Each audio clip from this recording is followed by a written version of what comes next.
How far have drivers come in the last 15 years?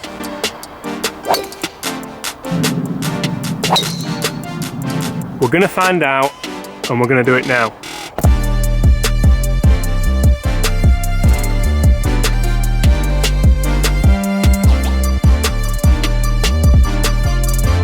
Hi everyone, James Robinson here. If you're new to this channel, do consider subscribing. If you like club reviews, if you like club comparisons like this one, a review between 2018 Taylormade M4 and the early 2000s Titleist 975J, if you like course vlogs, if you like club tech reviews, if you like completely free of charge golf tips on how to improve your game, make sure you click that subscribe button. Do not miss any of my content that's coming in the future, and put the thumbs up if you enjoy this video. Let's get back to it. So in the early 2000s, Titleist released the 975J. This was a replacement for the 975D with a much bigger head, a whopping, at the time, 300cc head. Now looking at the head, yes, modern day standard, it looks more like a 3-wood. However, I remember using this club as a junior and I thought it was absolutely massive. It was almost like you couldn't miss. Comparing that now with the modern day equivalent 2018 Taylormade M4, look at the size difference of these two bad boys. It's amazing to think that in the past we used these and these were considered big. But what are the differences between these two clubs? How do they perform differently? We're up here on the range and I've got the flight scope set up. I'm going to hit some shots with each using trusty Pro V1s. We're going to see which one goes furthest, which one's more forgiving, and also which one feels and sounds best. I remember these things sounding amazing when you hit them. How far has technology come? And is it worth the money? You can now pick up a Titleist 975J for about £30. That's incredible value. When these first came out, they were $450, which at the time was around £300. Now obviously you're talking £400 for one of the new Taylormade ranges. What about technology in these? So the Titleist Pro Titanium was a titanium head, the shaft was a through bore as you can see there, and to be honest it was a fantastic club. There wasn't a lot of technology going into the heads at this time. It was still quite early on in the hollow titanium head era. As for the Taylormade, I have done a review on this, so I'll put the link of that below. We have the hammerhead speed channel at the front of the club, we have the face twist. Believe it or not, if that works, that's entirely up to you. I'm not a massive believer in that. We have the carbon composite crown as opposed to just a titanium head, but that's enough of that. Let's hit some and find out what the difference is.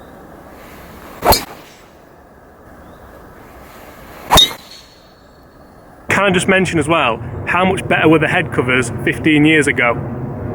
This thing looked beautiful in the bag as opposed to these stupid boxing glove head covers. Let's get back to it. Here we are, we're all set up. Which one shall we go with first? Let's go 2018 first, then see how the old boy keeps up. So we're using all Titleist Pro V1X practice balls, and I've brought some different size tees, obviously for the different size heads. I wonder if anybody ever sold this size tee back in 2001.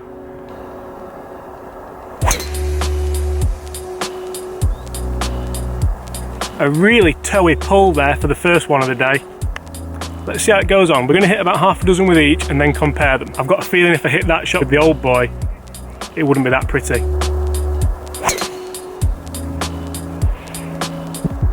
Another really heely one. Not swinging it great today.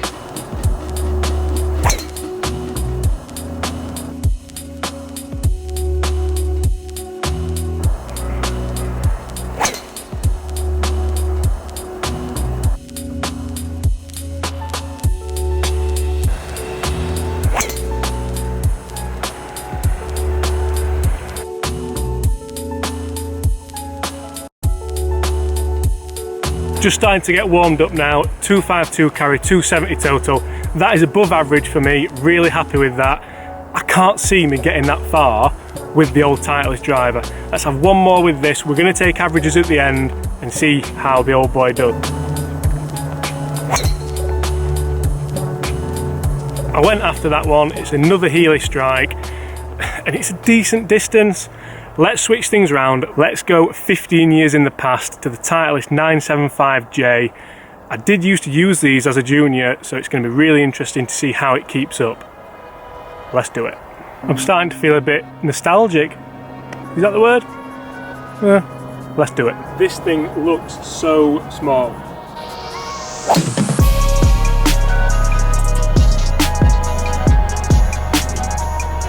That was a pretty decent strike. I've left the face open and it's blocked out to the right a touch. Check those numbers out. Not a million miles away, is it? Definitely not 350 pounds away.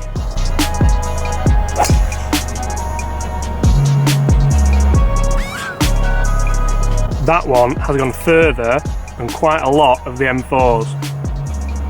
Question, comment below, would you put this in the bag if it was giving you the same or better performance than a modern day driver? I want an honest answer.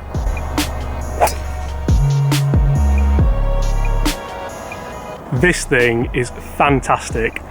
In fairness to it, you know, it's going pretty much just as far as the Taylormade M4. Dispersion wise, it's nowhere near as easy to hit the fairways with. I've hit a couple of decent swings there and it's kind of gone off to the right, one went off to the left. They weren't terrible golf swings. With a modern day driver, they would be straight down the middle of the fairway. I think golfers have almost become a bit lazy with that. The modern day technology makes it that easy to hit fairways. These things, you had to work to hit fairways.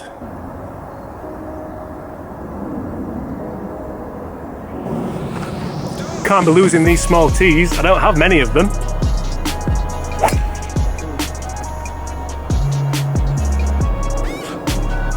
Now that's the one I was fearing. Right out the toe, it went so far right, it was frightening. High right, it's lost its ball speed, it's lost its distance. Put that swing out on the golf course and you're more red-faced than I am after a day in the sun. 2 more to make it a fair test, then we're going to have a comparison on the data.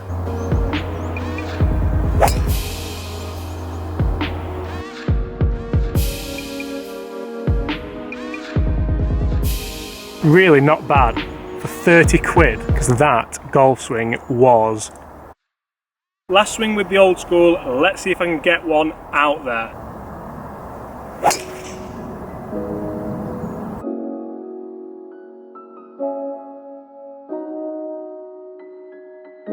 That ball came out of here, and it's not pretty. Let's have a roundup. Whew, I've got a bit of a sweat on after that. It's been a while since I've stood there hitting driver after driver. What do we think about the 15, 16, maybe even 17 year gap?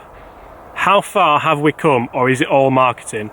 Let's take a look at the numbers. So if we go through the numbers of the Taylormade M4 first, you can see how I took the first couple of swings to warm up, which was fine. I did hit a couple of shots before the video, but not many, probably not enough. I don't have a lot of time on my hands at the minute. No excuses, they weren't very good golf swings. So they were carrying kind of 220, 230, landing 240, 250 finish, which is okay. They were going fairly straight. Spin rate, 3.5, 4,500, that's high for me. These are 10.5 degree drivers. I got them both in the same specs, just so that you can compare them. The last 2 drives for me felt really good. Obviously one at 272, which is above average, one at 253, which is there or thereabouts. 260 for me with a driver would be pretty good. So all in all, averaging around 250, 249.5 to be precise. What about the old school 15-year-old Titleist 975J? Straight away you can see the first few carrying the total distances very similar to the Taylormade M4. It's unbelievable really. Spin rates fairly similar, it depends on the swing.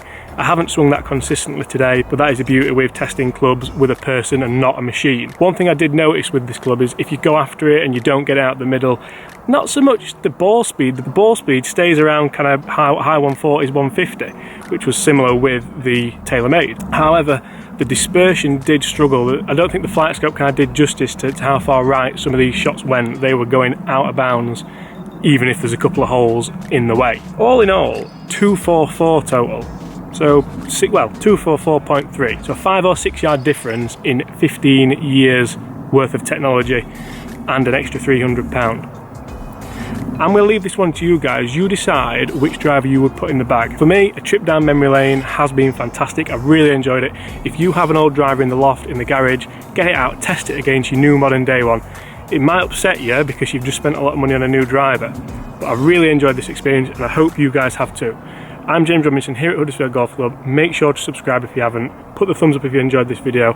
Comment below what do you want to see next. See you soon.